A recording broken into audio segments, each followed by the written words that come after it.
Donc on va faire un débat sur... on va d'abord parler de la manipulation visuelle, que ce soit par les affiches ou les soldats. Ensuite, on va parler des discours, puis des écoles et, de l'Internet, et sur l'opinion publique face à la manipulation, sur ces 5 sujets du coup. Donc la manipulation se trouve dans les affiches. Comme par exemple sur le film qu'on avait vu avec, enfin, par rapport à la montée du nazisme, on avait vu qu'il y avait des affiches un peu partout pour faire de la propagande envers Hitler. Donc c'est pour impressionner parce que c'est un peu partout et ça peut être assez convaincant. Et ça crée une manipulation qui est visuelle. Et elles se voient partout les affiches parce elles sont exposées à beaucoup d'endroits. Aussi pour l'école, ce qui est manipulation pour,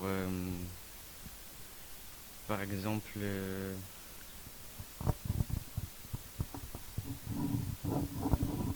ce qui est différentes écoles. Par exemple, il y a des garçons des écoles pour les garçons et pour les filles. Et il y a un système de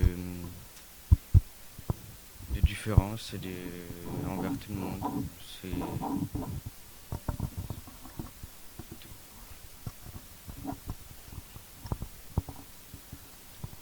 on les voit aussi dans les discours où, par exemple, Hitler qui montrait beaucoup d'autorité et qui parlait très fort pour qu'on le croie. Et pour marquer les esprits, pour que les gens pensent que c'est bon. C'est juste. Comme par exemple, il crie comme ça pour infliger de la peur aux gens, pour montrer qu'ils rigolent pas et pour voilà. Et ça impose beaucoup d'autorité. Et là, on parle plus d'une manipulation par les paroles, par les actes qu'il va prétendre faire. Euh, Même s'il va en faire certains et d'autres qu'il va faire en plus. Et on le dit souvent dans une vidéo qu'on avait vue, Hitler avance masqué.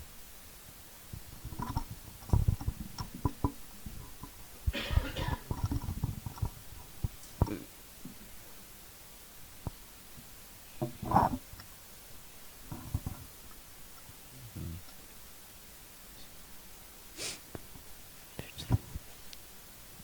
Et par exemple aussi, comme on peut voir dans une autre vidéo qu'on avait vue, un peu après l'élection d'Hitler, on peut voir des soldats nazis qui manifestent, enfin qui font des manœuvres dans la rue pour impressionner des gens, pour encore une fois montrer la soi-disant puissance de Hitler.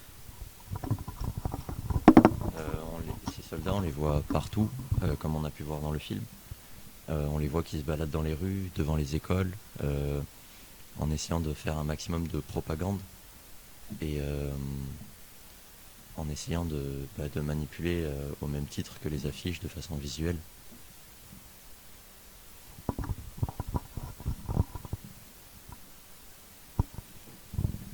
du coup, les écoles aussi, les professeurs influencent beaucoup les enfants, comme les parents aussi influencent.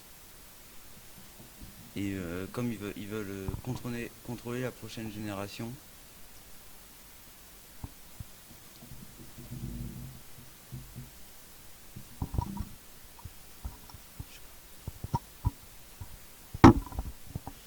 Et donc on peut voir tous ces différents types de manipulation sur Internet, que ce soit la manipulation par les affiches à l'aide d'images, que ce soit par les discours à l'aide de petits textes.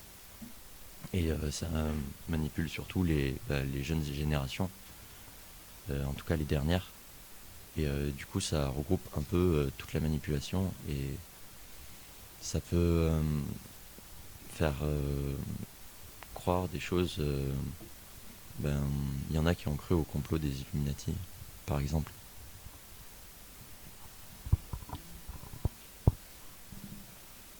Et vu que maintenant, dans notre génération, il y a beaucoup de personnes qui sont sur Internet, ben, il y a beaucoup de personnes qui vont le voir.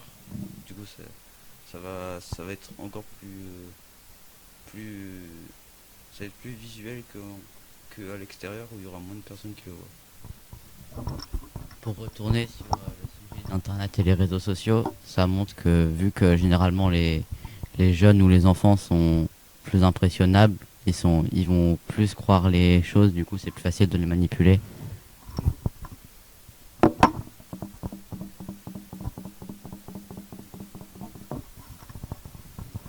Et pour la manipulation, par exemple, pour l'école, comme en Asie, enfin, à l'époque il y avait les nazis, par exemple les enseignants enseignaient aux élèves, par exemple un exemple, les juifs, c'était des personnes, des monstres par exemple. Voilà.